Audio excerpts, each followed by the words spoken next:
Hi, so I'm going to be talking about longevity and how iridology is very helpful in that framework. So I'm Matthew Dharma. Some of you may know me from IrisLab.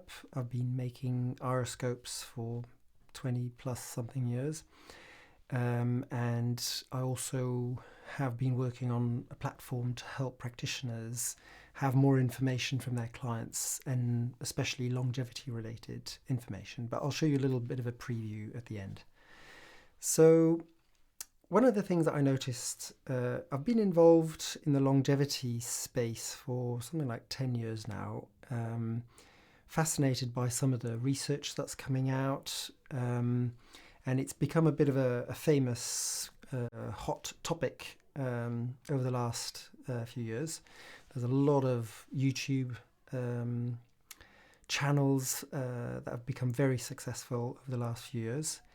And I've noticed that there's a bit of a shift, or a slight difference in the energy of the longevity field compared to the natural health field.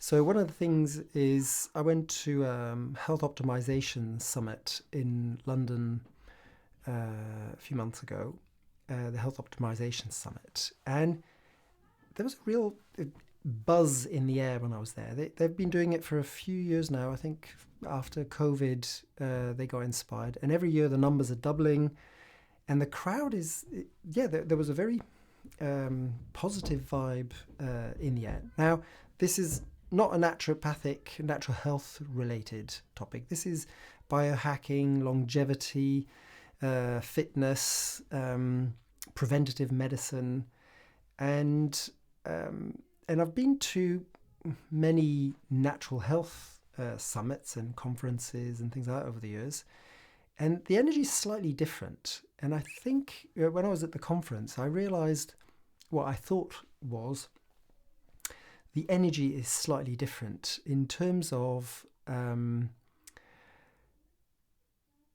even with natural health, we talk a lot about preventative health, and but we're often still focused on problems, meaning this herb will help with this condition, or this diet is beneficial when these symptoms arise, and people come to see us when they have problems, and I think we do great work in that space, but it doesn't inspire people in the same way. I think I've noticed when I talk about natural health to some of the people in my group of friends, and I think I bore them sometimes. So, but when I talk about longevity, there's a bit of a buzz. So, like, people like me talking about longevity, and I noticed that even if we try and be preventative and use natural medicines, the focus is still on problems, like avoiding a problem or healing from a problem or an illness,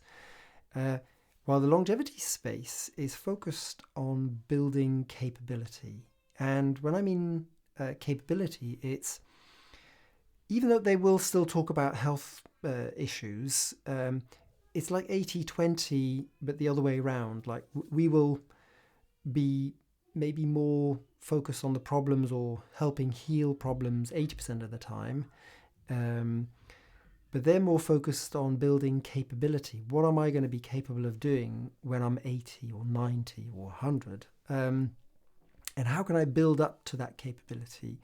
What can I maintain? Like, what are the capabilities I've got now that I want to ensure that I still have in the future? And it creates a different energy in the room. And that was something that I found interesting. But when it helps with, if we have that positive vibe, I think it helps clients stick to our recommendations and implement them a bit better.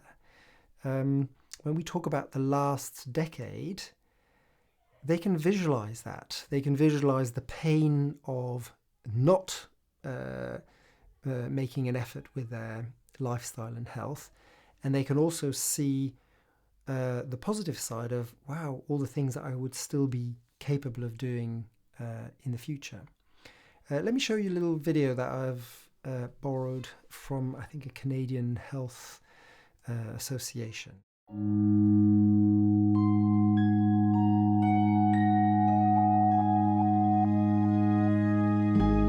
What will your last 10 years look like? Will you be quick enough for a game of tag with your grandchild? Strong enough to embrace every moment?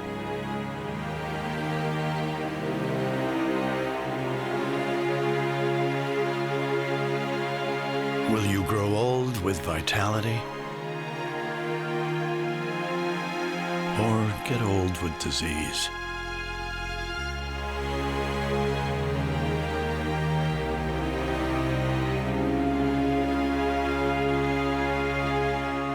It's time to decide. And so I sometimes show this because it makes it more real. That last 10 years of your life, when you reach, some people it's 40s, usually 50s and 60s, people start realizing that a shift has happened and their youthful strength and capabilities are dropping, and they don't really know how to handle it. Some people just accept it, but some people worry about it. And when we bring that aspect into the conversation, there is more compliance. People are more likely to listen and start implementing some positive changes in their life. The longevity space often shows this graph. You've probably seen it a few times, where you have your capabilities or your health. I prefer the word capability rather than health. Or your level of independence is another word that I like for this graph. Is it goes up as you grow, and when you're in about your 20s and 30s, you roughly reach your peak. And then slowly it starts going downhill. And the fact that it goes down slowly also means that this phase where you have less independence or less capability means you're enjoying life a lot less than before. And the thing is, we can shift that. You may not be on the perfect track in the beginning, but we have the ability to change quite a lot. This is like an old study when I was still a student back in the early 2000s. They took a group of 18 to 25-year-olds, I think it was, and a group of 80 to 90-year-olds, and they gave them the same types of exercises.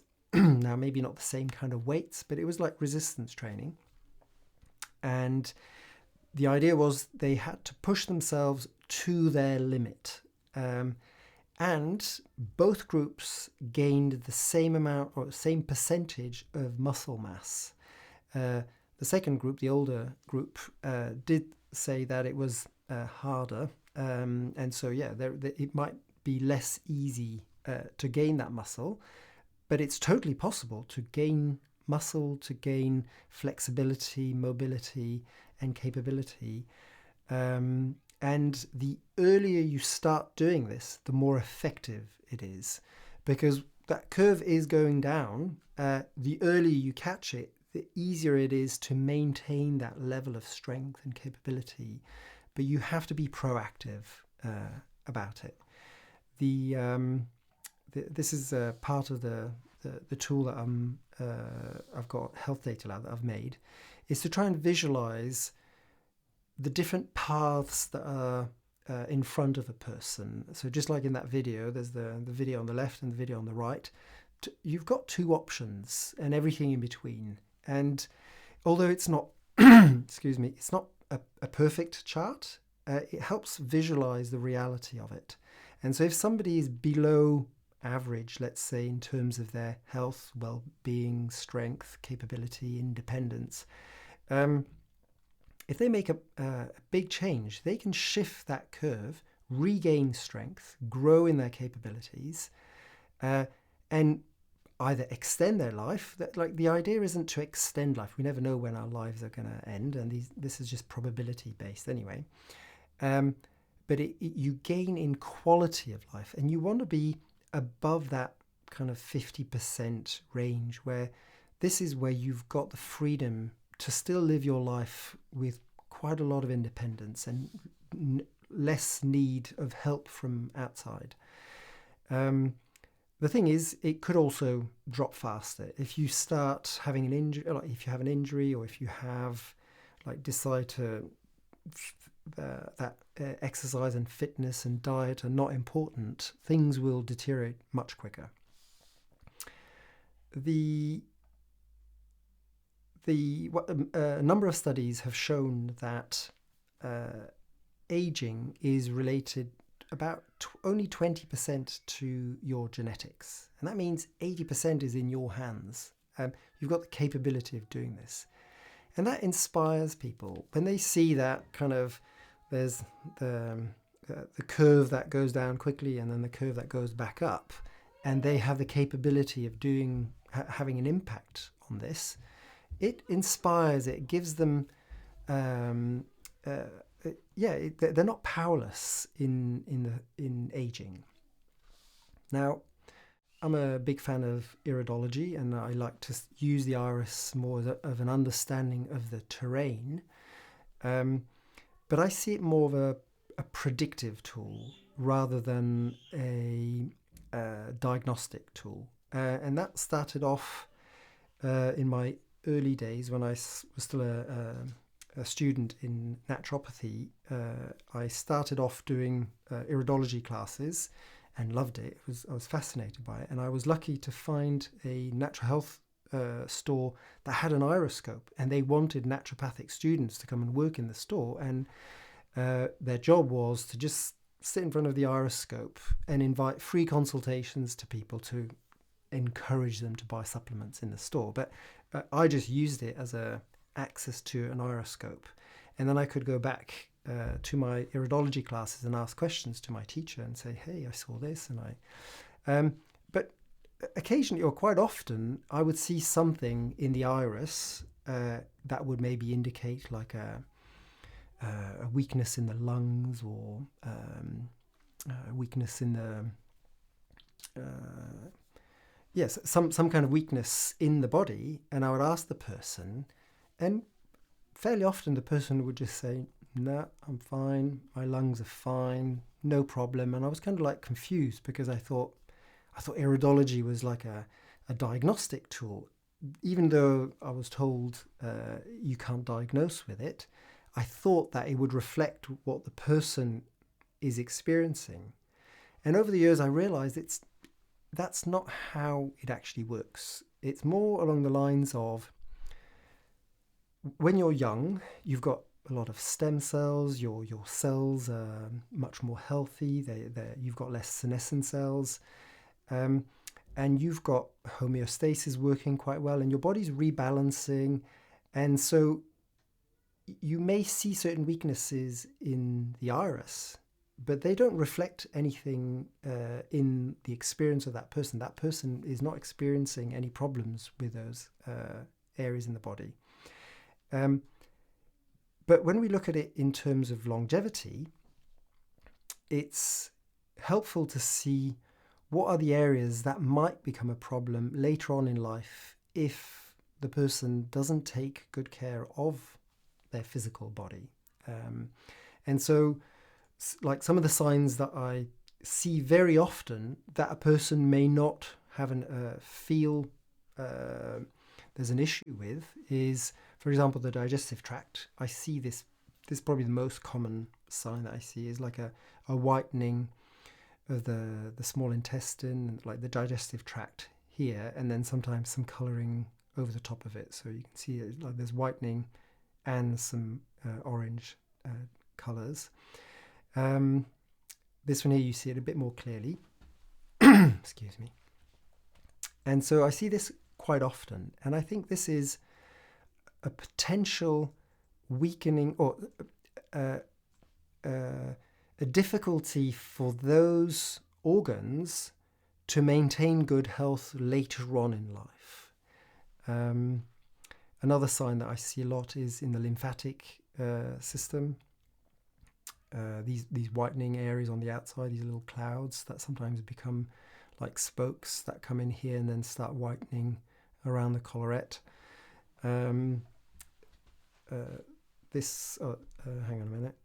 Yeah, I showed this image earlier, but this is what I often see is you have a whitening of the digestive system, meaning the digestive system might not be functioning as optimally as could be, and that creates a bigger buildup of toxins in the body that then the lymphatic system increases the workload of the lymphatic system. Like the brain area, we're in a world where our minds are very important, and I think like color deposits in the top part of the iris, I think, is related to a potential weakening, not a weakening of the area, but it's more of an area where toxins are more likely to deposit over time. And so let me explain this through the lens of Ayurveda. I'm a big fan of Ayurveda. Ayurveda meaning the Ayur, life, and Veda, the science of. And they study life, not disease. And although Ayurveda is sometimes used in our more, let's say, Western way of thinking in terms of solving problems, the old Ayurveda, like pre-British influence in India, was very much based on making sure that a person's lifestyle was in balance so that you had health rather than had to fight disease. And so one of the ways they explain the process that disease comes about is you have an accumulation of toxins. And the way they talk about it, they call it ama. And ama is undigested substances. So like if I gave you one peach, you'll digest it, it'll be good, it's got minerals and vitamins and tastes great, makes you feel good.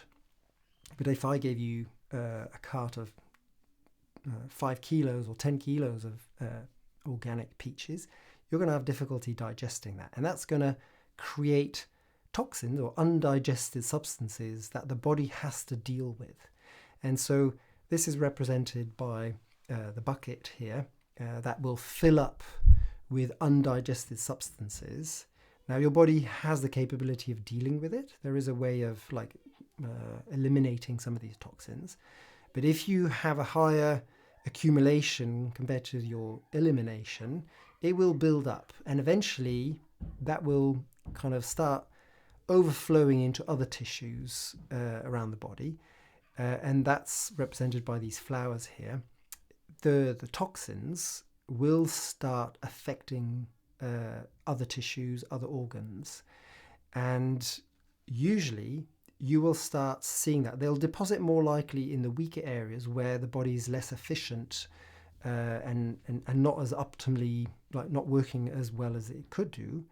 And then you'll start those tissues will start functioning less well, and you'll have symptoms appear, and you'll start seeing them, and then eventually those tissues will deteriorate, and you have more chronic illnesses. And this is, I like this way of thinking in terms of using iridology. Is it's maybe showing us the tissues in the body that are potentially more prone for toxins or ama to accumulate over time. And if a person wants to live in good health all the way into their last decade, it would be very wise for that person to pay attention to the potential weaker areas and make sure there's nothing accumulating in them. And clients very often respond very positively to that in terms of applying lifestyle and dietary recommendations. The thing that I like about Ayurveda, it's about flow. Everything is flow in life, and a disturbance in that flow. You have different types of disturbances. You have a depository. So imagine flow like a river, and you may have areas in the river where the flow isn't as fast, and so you'll have sediment depositing in certain areas. You'll have other areas where the flow is faster, and it will be taking away some of the sand and gravel in those areas. It'll kind of weaken those areas. And then malignant is where the flow is kind of doing its own thing. It's not in synchronization with the river, let's say.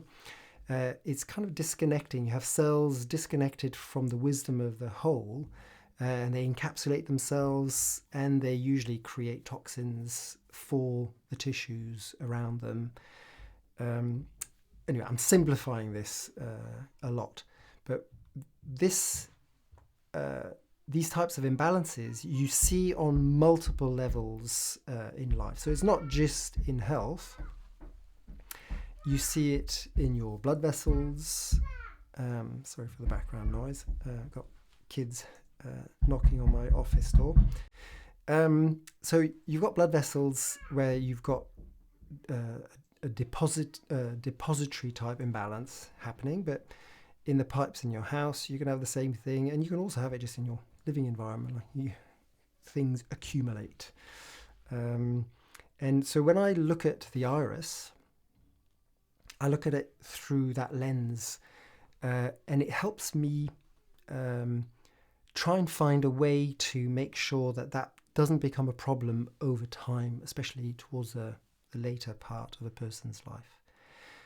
So this one is depository. Like, this is how I see like a depository in the circulation, but I think this is more than just the circulation. It's in the tissues, and when substances deposit in a certain area, they tend to harden, and less flexibility is a sign of aging. So anyway, so that's a depository. These are signs of depository. Here you can see it as well. Like, this is more like the depository in the lymphatic area. Here you can, like, even in people with a very strong constitution, it's a very interesting thing, is they may experience even less consequences of unhealthy lifestyles, but the deterioration is real. It is still happening in that person. And you sometimes see people, he was fit as a fiddle, and then he just had a heart attack in his 50s or 60s. Like, some people are very strong, but that doesn't mean, or resistant, but it doesn't mean that the body's handling it well over time. And so with a person like this, I would be wondering, this whitening here is something that needs serious attention, especially when somebody with a strong constitution, because they won't have any signs and symptoms in their day-to-day life. And showing them their iris is sometimes very helpful for them to realize that making some lifestyle changes should be bumped up the priority list in their life. So in talking about the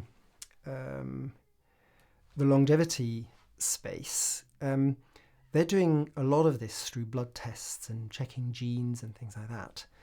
But the iris, I think, has got a unique insight, and we have a real advantage to this. One of the key things for a lot of these health imbalances is actually exercise and fitness, where we have that bucket. The more you exercise and the more fitness you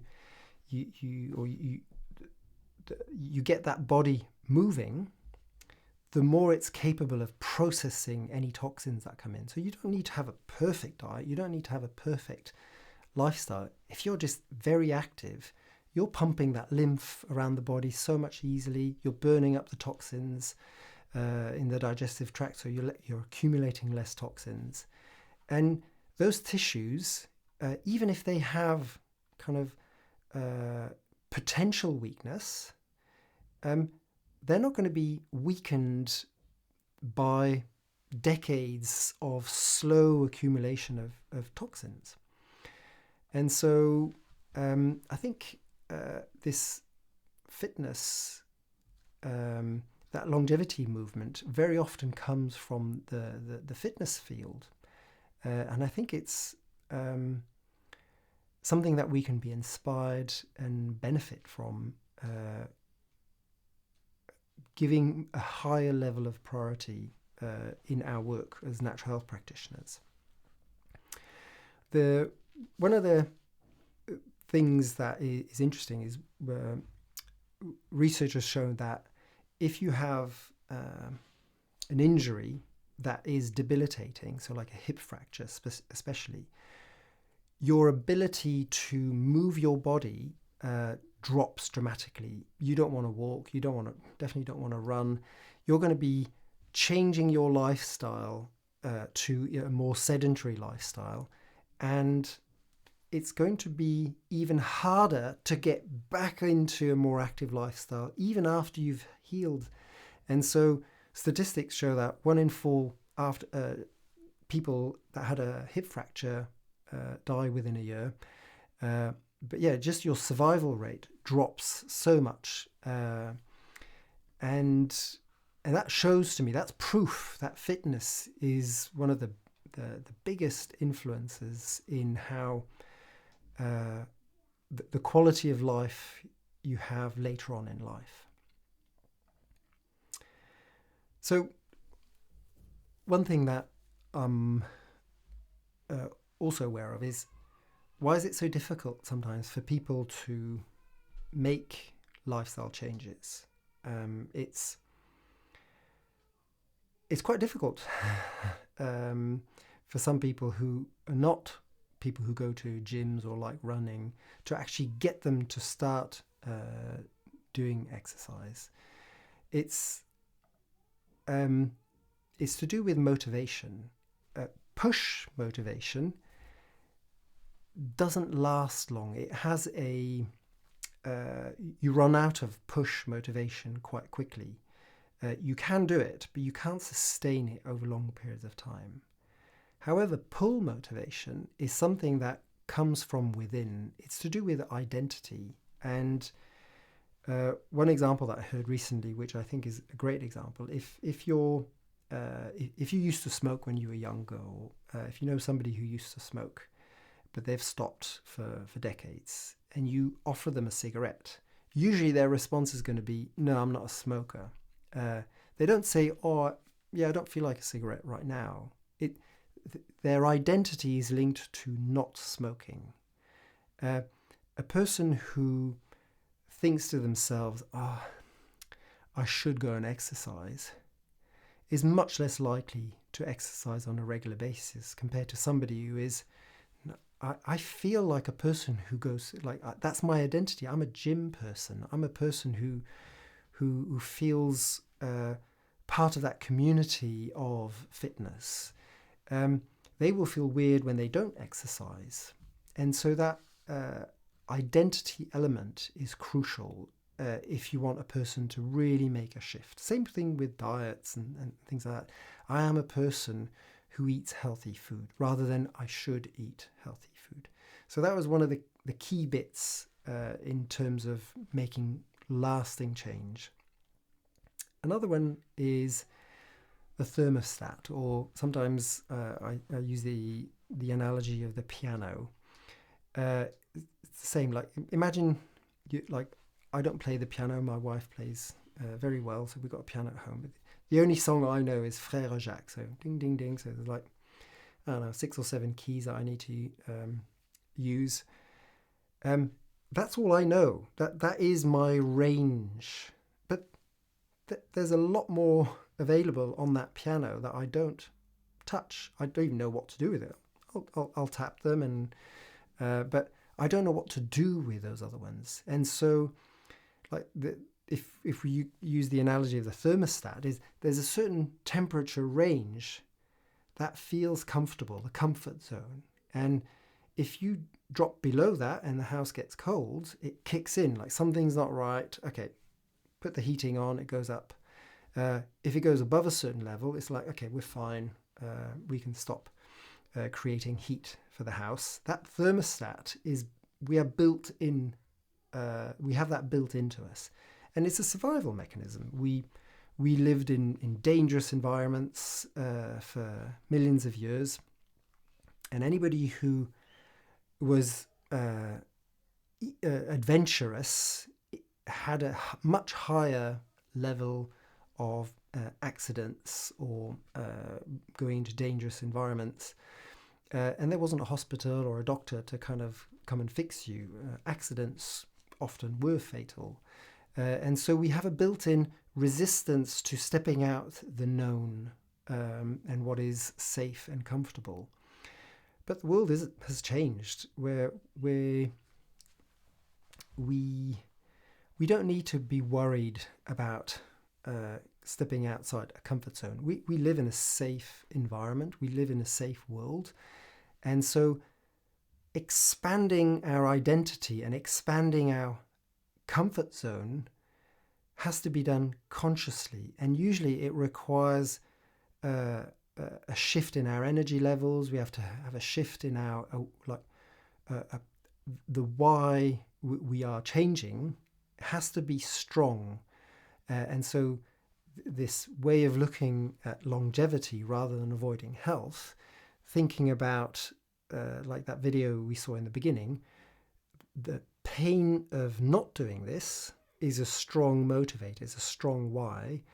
And also having the capability of playing with our grandkids and traveling, and that gives us a strong why, and that can help us. That we need a strong why to break the normal thermostat, the normal comfort zone that we have.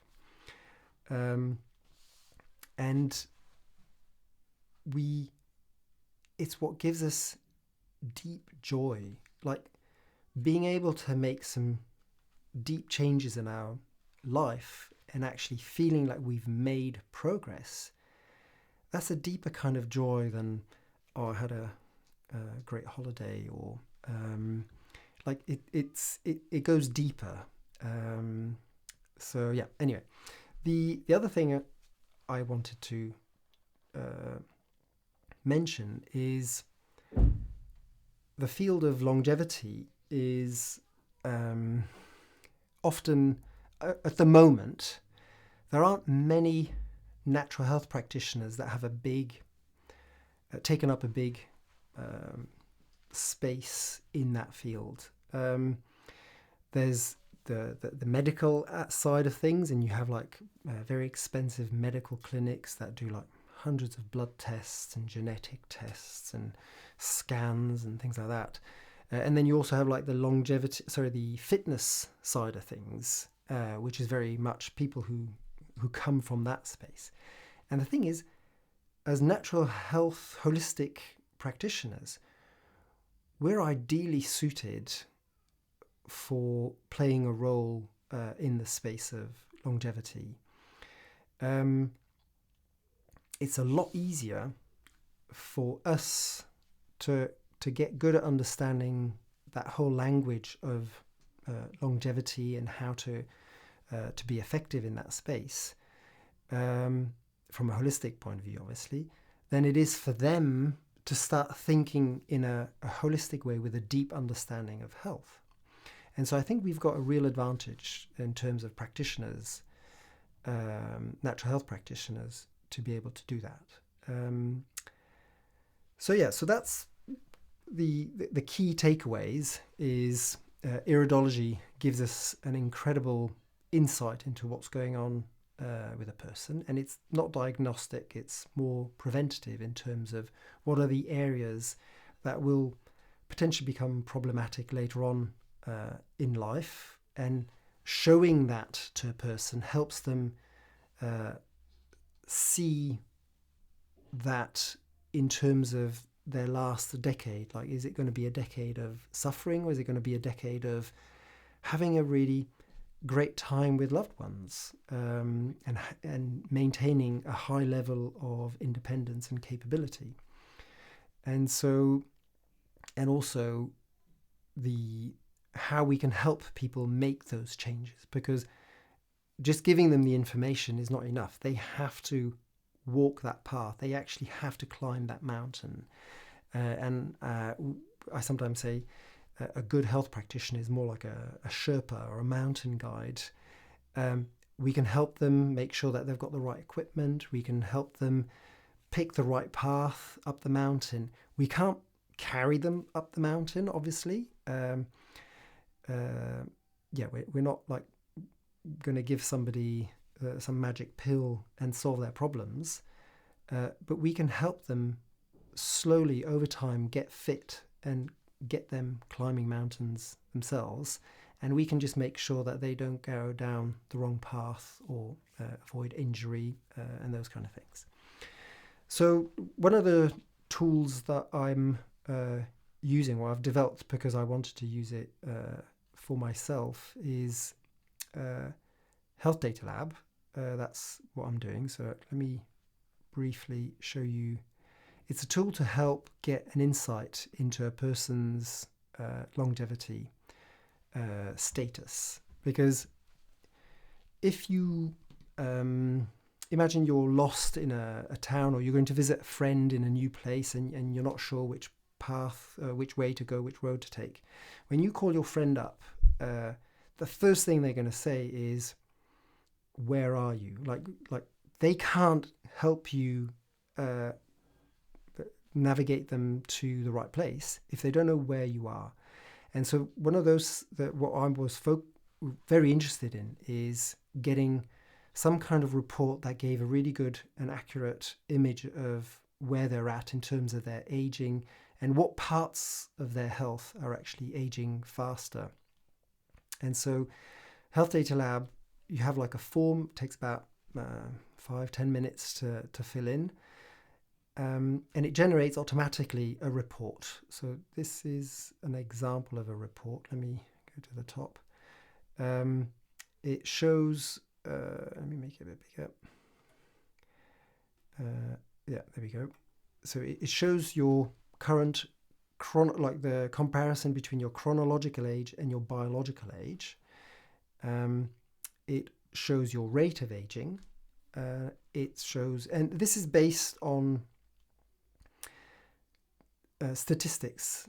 Oops. Hang on, let me close that. So it's based on statistics. The report is obviously not going to be, okay, you're going to live till you're 87. Like, it can't be that accurate. Nobody knows. But it's more like the likelihood of which track you're on, which path you're on. And this is the kind of data that I wanted to have more clarity on, even before the client comes to see me. Because sometimes a person may come and see me with something that I may be less familiar with. I would like to know that in advance so that I can actually figure out quietly before the consultation what was going on. And I can also see, well, which areas are probably the weakest. Now, this is one of a person who's done a bit of already quite a lot of positive work on their health. So this is actually quite a good chart. But I'll show you actually here a person who was, hang on a minute, where am I? Open my tabs. This is the practitioner view. Here we go.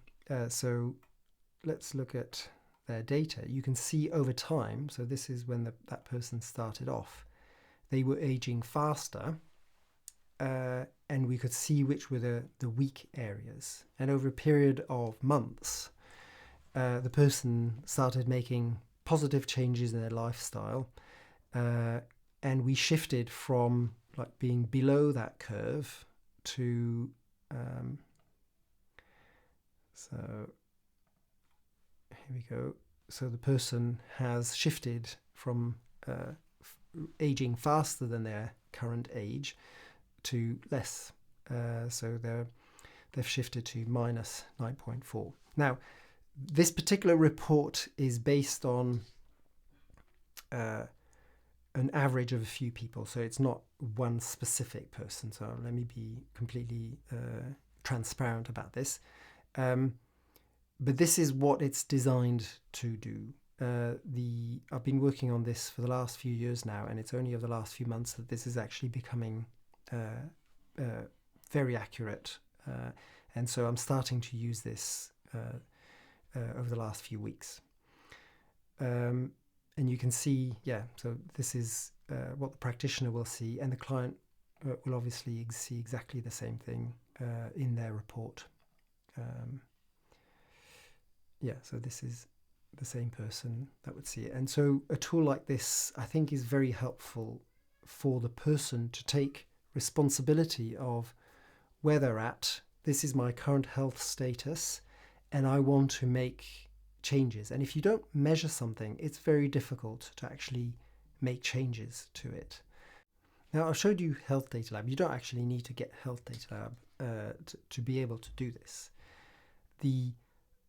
You already have a lot of the knowledge that you need to be able to be effective and actually use this longevity lens to help your clients in a more effective way to have the life that they actually want now and in the last decade of their life.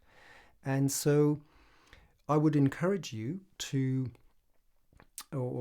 consider using that way of working with some of your clients this week or next week. Try and think of, ask them about what they would like to see in their last decade. Make it real. Try and find out, for example, how would they like to be when their grandkids come over to play? Do they want to be sitting on the couch looking at the grandkids play? Do you want to be able to be playing on the ground with them, picking them up? Now, if that is important to them, let them know that they have to have upper body strength in their legs. And so include that into some of the routines, like in the recommendation you give, is in terms of fitness, make sure that you're lifting weights. If you want to be on the floor, well, you need to have the flexibility to be able to get down, up and down from the floor on a regular basis. So build that into their routine. If they like to go traveling and things like that, well, endurance is quite important. Anybody who likes traveling, having a long day of visiting a beautiful town, like if you want to go to Rome or Florence, or I don't know, skiing in the mountains or something like that, you need to have endurance. You need strength, but you need to have that endurance. And so building that up is very important.